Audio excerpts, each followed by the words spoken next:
Alors bonjour à tous, heureux de vous retrouver chers amis sur YouTube en ce samedi 19 novembre 2022, 15h40 heure du Québec. J'espère que vous allez bien, que vous prenez soin de vous, que vous mangez bien, que vous méditiez aussi, c'est important, et que vous vous gardiez en forme physique parce que les années qui s'en viennent vont être très, très pénibles.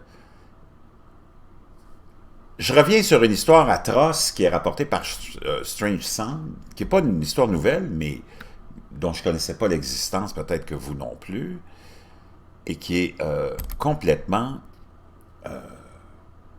dégueulasse. Mais c'est pas nouveau, provenant des agences de renseignement américaines. Ici, il est question de la CIA. Imaginez-vous que dans les années 30-40, dans une école qui était à l'origine une école pour des enfants handicapés mentalement ou abandonnés par leurs parents, qu'on a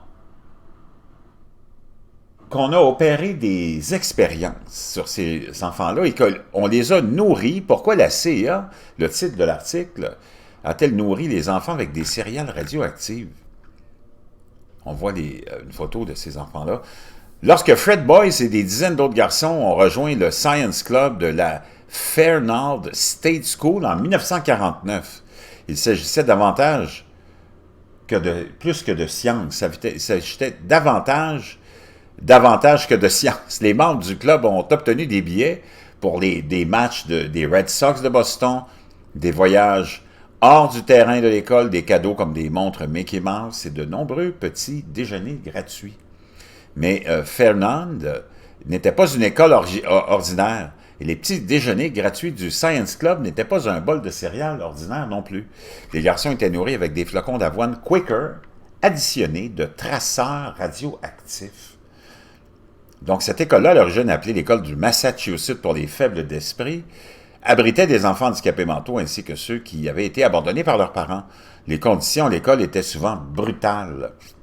Le personnel a privé les garçons de repas, les a forcés à effectuer des travaux manuels et les a maltraités. Boyce, qui a vécu après avoir été abandonné par sa famille, avait hâte de rejoindre le Science Club. Il espérait que les scientifiques, dans leur position d'autorité, pourraient voir les mauvais traitements et y mettre fin.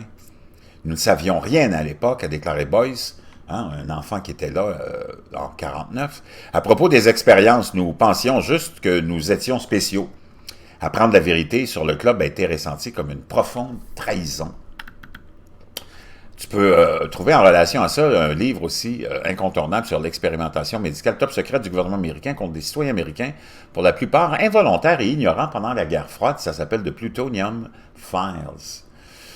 Les garçons n'ont pas découvert toute l'histoire de leurs céréales contaminées pendant encore 4 décennies. Ça a pris 4 décennies avant de savoir ce qui était vraiment passé au cours d'une période entre la fin des années 40 et le début des années 50. Robert Harris, professeur de nutrition au Massachusetts Institute of Technology, a mené 3 expériences différentes impliquant 60 garçons de cette école de Fernald, âgés de 10 à 17 ans. Dans le cadre de l'étude, les garçons ont été nourris avec des flocons d'avoine et du lait contenant du fer et du calcium radioactif. Dans une autre expérience, les scientifiques ont directement injecté aux garçons du calcium radioactif. L'expérience sur les étudiants de Fernald n'était que parmi des dizaines d'expériences de rayonnement approuvées par la Commission de l'énergie atomique.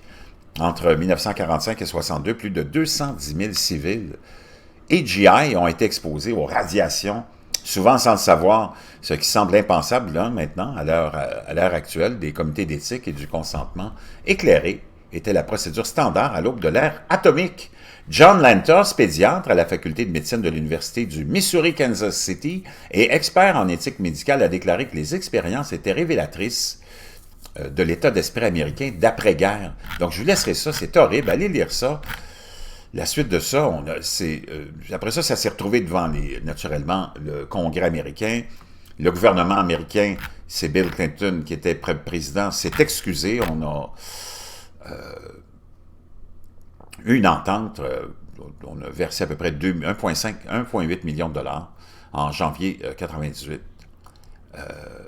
Mais c'est horrible. Et on le sait, il y a eu un programme aussi de mind control avec la CIA.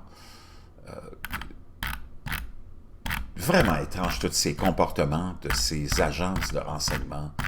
La CIA en particulier, quelle, quelle histoire, quelle réputation, quelle mauvaise réputation et quelle historique, hein? La CIA, vraiment.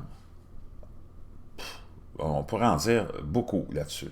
Je vous laisse ça dans la boîte de description. Je voulais vous partager ça. Une autre horreur de la CIA.